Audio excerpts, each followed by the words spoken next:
As they gaslight the public, Democratic politicians want to believe that you are both blind and deaf. So I hope this is the end of this hearing, Mr. Chairman, and that we don't have to listen to any more of your rhetorical speeches. Thank you very much. I'm leaving. Well, I appreciate the, as always, kind and uplifting words of Senator Hirono. Thank you.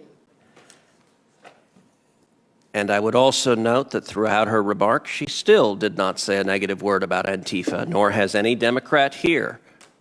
They instead engage in a political game where they depend. You're welcome to say something negative about Antifa right now. I think that I've covered the subject quite well. You are not listening. Okay, she declined to speak, so that is the position of the Democratic Party. That was the sitting senator from Hawaii, Mazie Hirono, who, like most Democratic politicians, refuses to so much as acknowledge the existence of Antifa. This is a repeated practice by her party. The question that I'm going to answer is why. Why do they refuse to so much as acknowledge the existence of this group, which has rioted for 100 straight days, blinded federal officers with high-powered lasers, tried to burn police officers alive by using quick dry cement over the precinct doors and then turning it ablaze? This group that has successfully killed people and made life absolutely untenable for the public. Why then do they continue to call Antifa a myth? You disavow the violence from Antifa? That's happening in Portland right now? There's riots. That's a myth that's being spread only in Washington, D.C. About Antifa in Portland? Yes. Sir, there's videos. The answer, frankly, is very simple.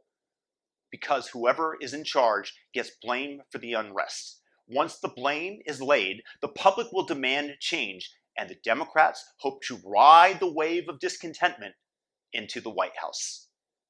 It's why they intentionally turn a blind eye to these people that are making life a living hell for small businesses and people around the country. And given their broad efforts to stay silent, to deny the existence of this BLM Antifa group, continuing to cover for them publicly, defending them, watering down their evil actions in media, winking at them, and with nearly 100% of Democratic politicians following suit, how can anybody not assume that this is a top-down edict from the DNC? See no evil, hear no evil. But do make sure to bail out your nihilistic pawns out of prison, as they have repeatedly done, with Kamala Harris actively asking for donations for the Minnesota Freedom Fund so they can promptly continue destruction of the city of Minneapolis. Similar actions have taken place in many democratically held cities: New York, Portland, Dallas, Los Angeles, amongst others, including intentional non-prosecution of nightly offenders. There are laws for the public regarding rules of engagement for the safety and well-being of everyone, with the power of violence and law enforcement residing with the state. When the powers that be intentionally refuse to enforce the law, excusing their pawns from prosecution, it raises the specter of militias and citizens taking the law into their own hands. That's already taken place. What it is a poorly calculated game theoretical chess move, an attempt to take down the opposition's king at the cost of burning down large swaths of the American chessboard, with the remaining opposition believing you intend to finish the job of destroying the country post-election and the relative peace and prosperity America has worked so hard to earn and maintain, all in the name of justice and equity. Racially speaking, of course. But in fairness, the goal of utterly destroying America has been outright stated by these various groups. So why should we be surprised?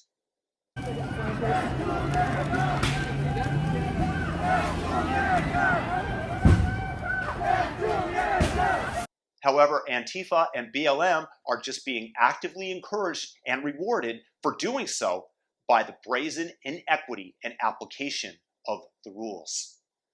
The Democrats are actively engaging in destroying America.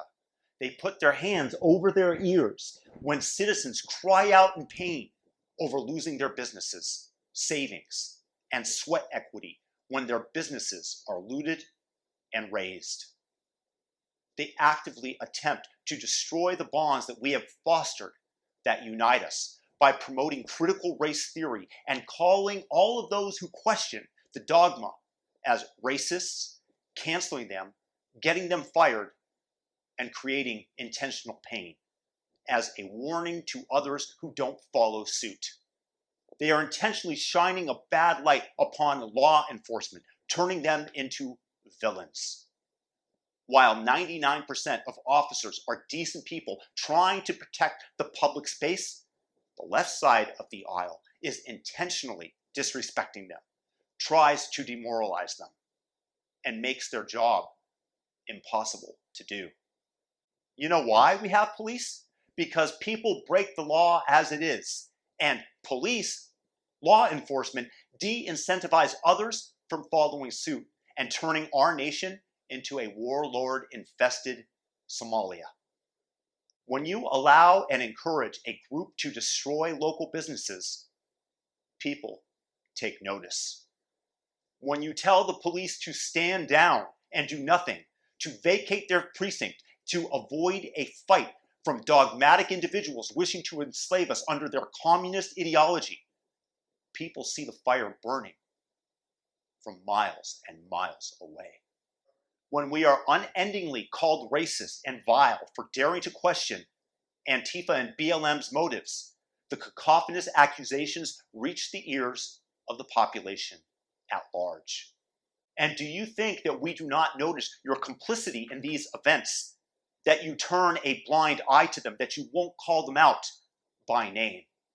Do you think that the public is so stupid that they don't understand after months of this your intentions of creating discord within American borders?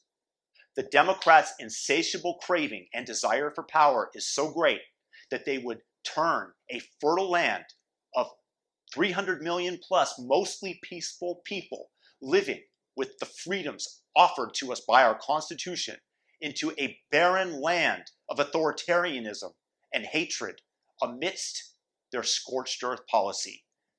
No thought to the rules, no efforts to be honest. Just advance and grab on to the reins of power, sacrificing not only their chump pawns in the process, but that which they wish to rule over as well. Please share this video, and if you like it, make sure to subscribe, hit the notification bell, and give it a big thumbs up. Peace and blessings. Make sure to go out and vote this November. Peace and blessings to everybody.